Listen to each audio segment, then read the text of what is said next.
Let's bring high blood pressure into this. A common ailment for many. Talk about the mechanism and what changes when the body ramps that up. So you got a garden, right? And you got a pump and a hose, right? Your hose, I don't know if you can see me, I right? can. Yeah, your hose is this big. And your pump is getting old and leaking, etc., right? And you don't have enough money to fix your pump, but you can change the hose to keep so you can keep gardening on the other side of the garden. What do you do to the hose? Put your thumb over the end. Yeah, yeah.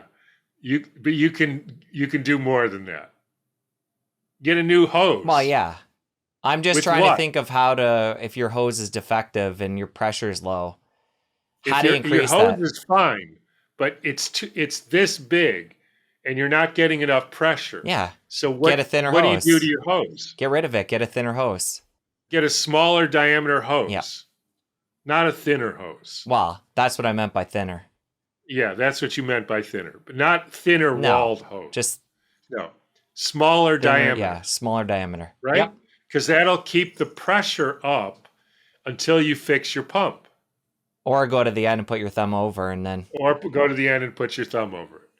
So you got this bad pump in your body, in your tissues, because you're never out in the sun, you're never connected to the earth, you have bad relations, bad thoughts, you get vaccines, take pharmaceutical, you got a bad pump.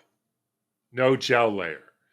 So your body says, oh, we don't have enough flow here, and our brain is, we're dizzy and erectile dysfunction because there's no pressure, and we're tired all the time. I want to keep the flow going. Okay, guy, fix your pump, but you don't listen. You're right. You don't do anything different.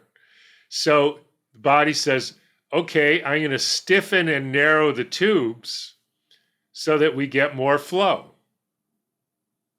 That raises the pressure, and that's called high blood pressure, which is a wonderful adaptive response to somebody who won't fix their pump. Now, the doctors, in their brilliance, come along and say, you see, you have high blood pressure. We're going to give you a bigger hose. So then you have a bigger hose, and now you're back to being dizzy, and you can't get an erection, and you're tired. But that's just because those are the side effects of the drug. Right.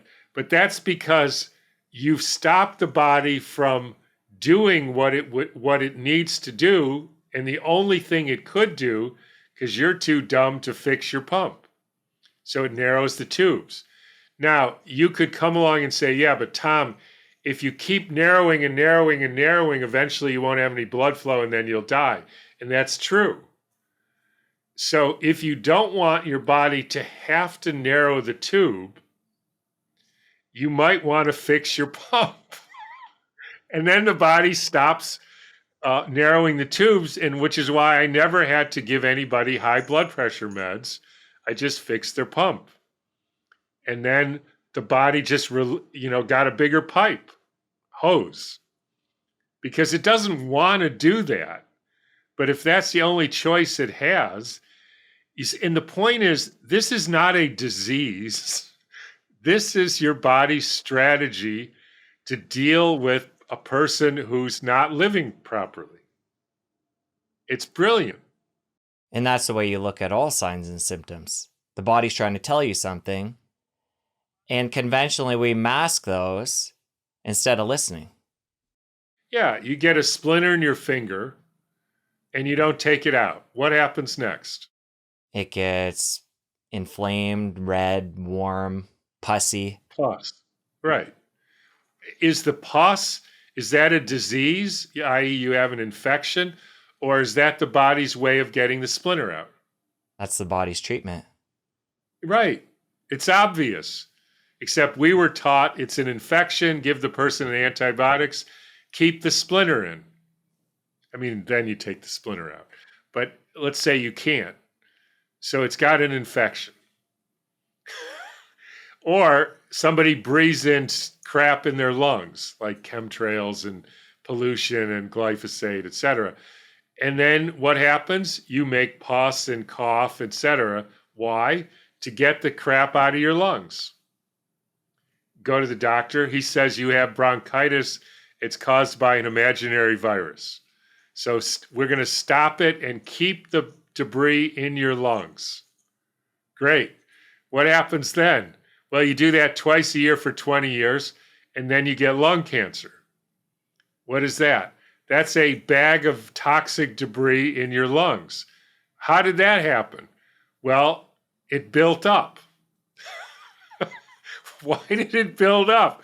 Well, because I stopped it from coming out twice a year for 20 years. What do you think is going to happen? If somebody stops you from taking the garbage out of your house, my prediction, because I'm so smart, is you will build up garbage in your house. Till you grab it up, put it in a bag, and bring it out. Yeah, and to wrap it up is called a tumor. It's not a disease. It's somebody puts garbage in your house, you put it in a bag, and then you take it out to the curb. And if you keep putting more garbage than you can put in, you run out of bags, then it's called metastasizing. In your opinion, whether it be a tumor, a really high prolonged fever, we can use any sign or symptom.